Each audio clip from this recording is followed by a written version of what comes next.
पुढील 10 वर्षात महाराष्ट्रामध्ये 25,000 मेगावॉट वीज निर्मिती उत्पादन करण्याचे लक्ष्य महाजन कोने ठरवले असून परळी औष्णिक वीज निर्मिती केंद्राने सतत उत्कृष्ट कामगिरी केली आहे.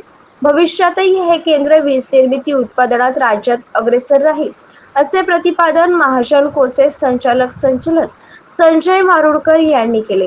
ते परळी येथील परळी औष्णिक विद्युत केंद्राच्या 53व्या वर्धापन दिनानिमित्त आयोजित कार्यक्रमात बोलत होते. वाढणार नाही.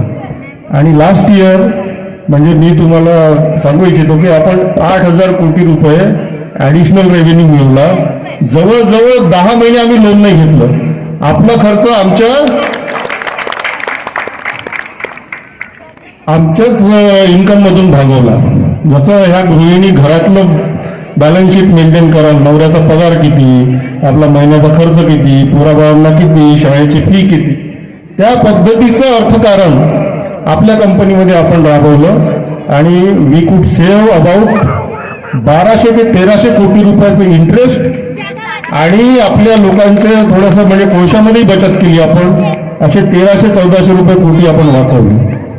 आणि त्याचा परिणाम असा झाला की गेल्या 5 वर्षात जे 1400-1500 कोटी रुपये आपल्या बॅलन्स शीटमध्ये लॉस होता, यावर्षी पहिल्यांदा म्हणजे मागच्या फायनान्शियल इयरमध्ये we are in profit bye